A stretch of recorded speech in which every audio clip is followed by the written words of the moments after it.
Nope. Control. Control. Control. Control. Don't need power. You don't need power. Fuck, one more try.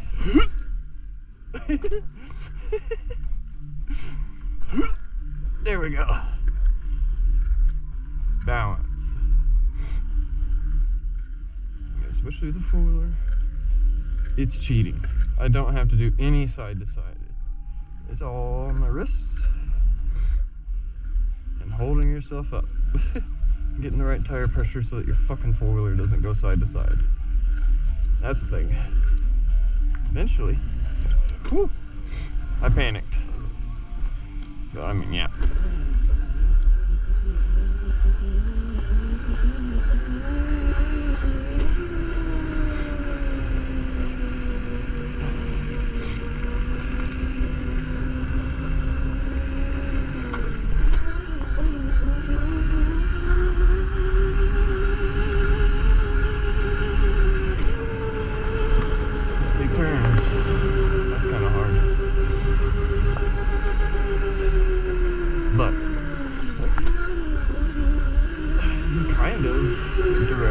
Put more pressure on one tire or the other.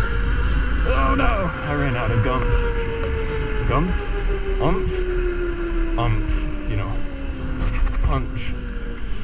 After about 1,000 RPM, maybe 1,500. I think it runs out of fucking torque quick. Not that it had a lot to have in the first place.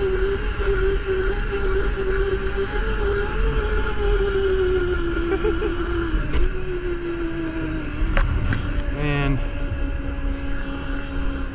you can just get to a point where you don't even need fucking like, what am I thinking of right now? I don't know.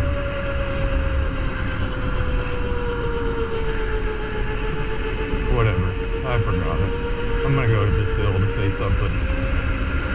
Probably can't hear me anyways.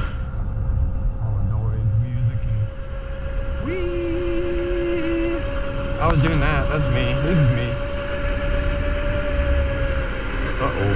This might get sketchy. I was holding too much ass. Oh, we're good.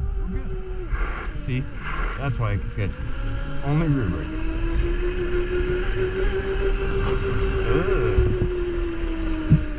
The hell is that?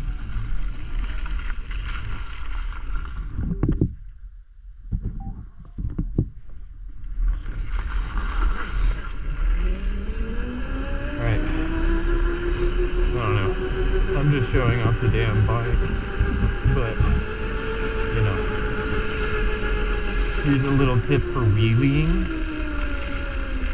Find you a good hill, preferably not asphalt, unless, I mean, it gives you good grip and all that, but grass is much softer. But, you know, find a good hill, and then you don't have to come up as high, so you can kind of like, I don't know, you just don't have to go up as high. So it doesn't feel like you're fucking throwing yourself off. Because, I mean, that is scary to get the hang of, is to get that feel for where a balance point is and what's beyond that balance point. But, I mean, really, you just gotta feel it. And that's what everybody says on all those videos, is you just gotta do it. I mean, that's really what it is. You can lean all the way back. It'll make it nice and easy, preferably. Go down to power mode 2. I think that's 1,500 watts. I'm not sure. I think it's about 1,500 watts. But yeah, I mean, kind of running out of torque. But look, I mean, it doesn't take a ton of power. It's all right here and right here. And that's what you really need to focus on, is here and here. Especially the come up, because you can come too hard and it'll scare you, and then you'll grab that rear brake like nobody's business. Or you can come up too little, and then you don't ever get the wheelie, and you're just chasing it out, you know? So you just gotta figure out that right amount that it takes to get to that point, so you don't have to like whip it up super hard. Because I mean, realistically, with electric vehicles especially, you can just use the gas if you do it right, and just a little bit of oomph, you know, just right as you come to back throttle, and it'll come up. I mean, 110s, 50cc, 70cc, it doesn't matter, it'll come up. Slow speeds anyways. I don't know, this is probably, what is it, 3,300 watts, 1.38, I think it's like 6 horsepower, 7, so I mean like a Grom, or a Chinese pit bike, really, like, nothing, there's nothing to it, it's all in that wrist right there, and just keeping it in balance. Now, you also shouldn't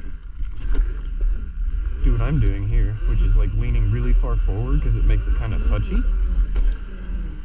Really, you should sit not too far back on the seat though, but I mean, so semi far back, and you should be leaning back and kind of almost locking out your elbows, but not quite. I don't like to lock them out. I like to leave it to where I have like a suspension system with my arms between me and the handlebars, so I actually keep my chest stable. I actually don't let it kind of go back and forth with the bike. It throws me off, especially considering that this is a twist throttle instead of a thumb. So if you know, you're relying more on the handlebars because it is a four-wheeler to actually do things. So you have to be a little careful. Well, with this, if I go a little too hard,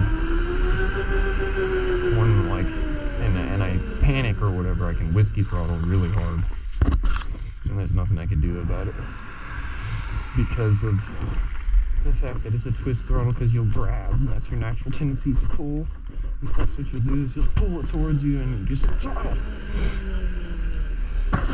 Yeah, just some wheelie tips. Again, it's like, just,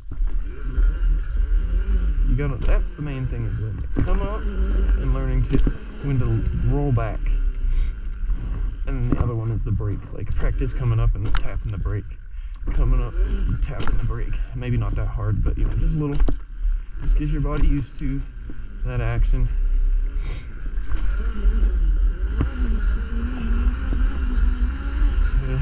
You'll get it eventually. It just takes practice.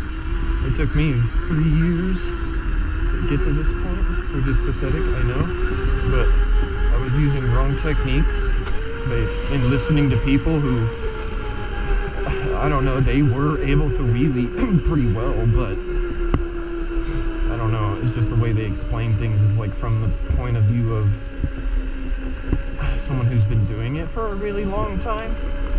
So it's like they've forgotten what it's like to actually not have some of those secondary muscle memory skills, like pressing the brake or when to roll back on the throttle quickly and how to be precise and coming back into throttle. Because I mean, even I'm not very good at it, but I've gotten really efficient.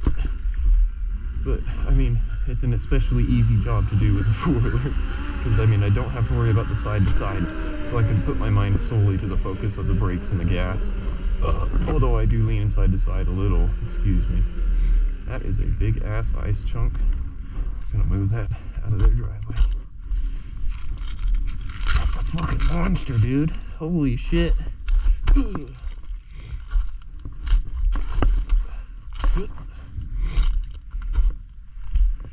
There. At least one less big ass ice chunk in their way. Ew, I can hear myself doing that nasty nose thing.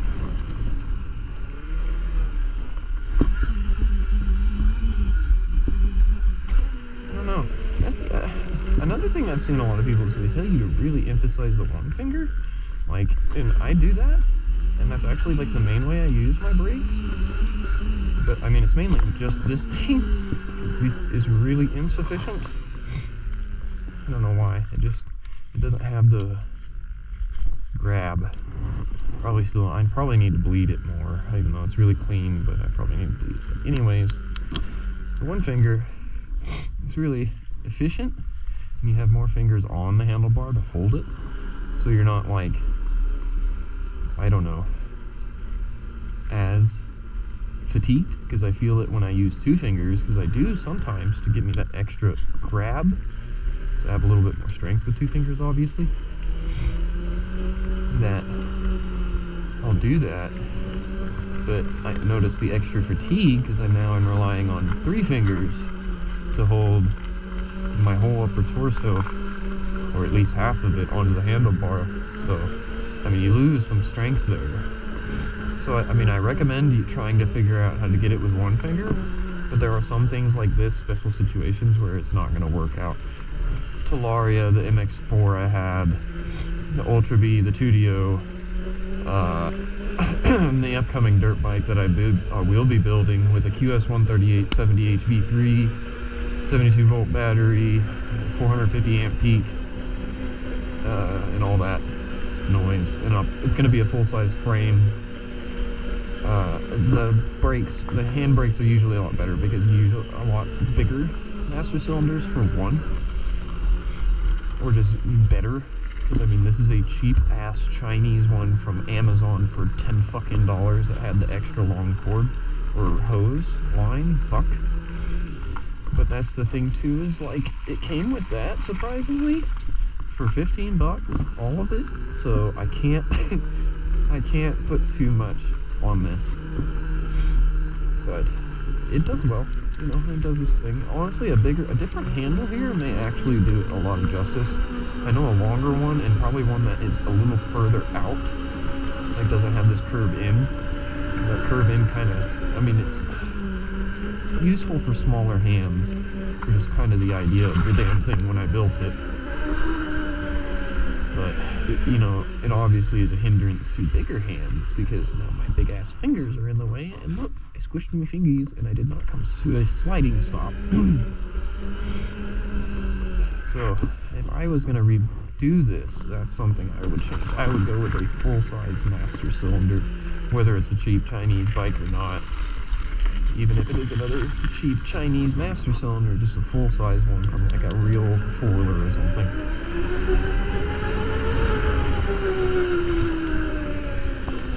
I mean, oh, and I guess, yeah, range update. I have no idea on how many miles I've put on it, but I've been riding for about, I don't know, an hour, and I'm still at 48 volts. A little over an hour, I'd say. Doing wheelies the whole time, blasting down the road. So, like, I'd say if you could figure out a way to get another, if you had a 2DO and you didn't want to go to a bigger voltage size, or you just happen to have 2 of the batteries for it, so you've been exchanging them, because that's what I did. That's why I had to. You could take one and open it up and rewire it to where it runs up to another battery that sits directly on top of it, because, you know, the battery slides down in. You could cut the side a bit. Probably the front side? Yeah, you'd have to cut the front and then run some extended. Like, I'm not sure what gauge those are. 8 gauge, maybe 10, but up to the other battery, like opening its wires and, you know, patch it into the back of it and, you know, tape it all together or something, I don't know. In one tall package, kind of like a Suron battery. I mean, you'll have your, like I have, a 40 amp hour, 48 volt battery that is now, I believe, only pulling 35 amps per battery, because that's all it's needing to supply to get the max output of this controller. Like, if it was one battery, it is pulling the full 70 amps. If I'm not mistaken, just from what I've read and heard online. Maybe I've just misunderstood it. I could. So, a correction on that, if anyone watches this, would be nice. Is how that works. If you wire 2 batteries together as opposed to getting 1 unit. Because I thought I had heard somewhere that if you get 2 batteries and combine them together, they don't actually use the full amperage from each battery. It actually halves it. And I swear this thing feels a little slower. Like, it just doesn't have as much hit since I did that. This was probably a really bad fucking idea. Oh no. Oh no. Oh, and I keep going. Why am I doing this? Oh, shit. Yeah, I need to do more research on that. Oh no! The front tires having to overcome the snow. And it's like solid shit. Oh, I'm right on top of the tires. Jesus, come on. Yeah, I mean, that's the thing. Once this 2-wheel load gets under load, it really fucking just shuts down. Like, true load. If you're sitting still. Because, I don't know, it just doesn't have oomph. And I mean, I get that, it's a 48-volt battery. But really, I don't know. I'd recommend just going to a bigger battery. 60 volts seems to be right where it's perfect. Although 72 volts is awesome, and I have that battery I'm going to build the full-size bike with. No! I'm actually going to put in this just for shiggles and gits. I mean, I don't even know why I'm still talking to this goddamn thing. Is this just like some fucking weird thing, you know? Where you've seen so many motorcyclists and shit on YouTube talking to a camera that has just become normal, and like, it's like I crave it, it's like I want to be them, but I really don't. Kind of? I don't know. I mean, I guess it's cool idea to be popular, I guess, but it's not something that's in my realm of care. More care about just peace, having fun. Although shit happens. And I do get angry at things at times. Nobody's perfect. Nobody's gonna go through. I mean, I would be astonished if I met somebody who actually went through this entire world and an entire life without ever once having trials and tribulations or having anger, sadness in some way. It just happens. And that's weird that I'm still fucking talking to this goddamn camera. Oh.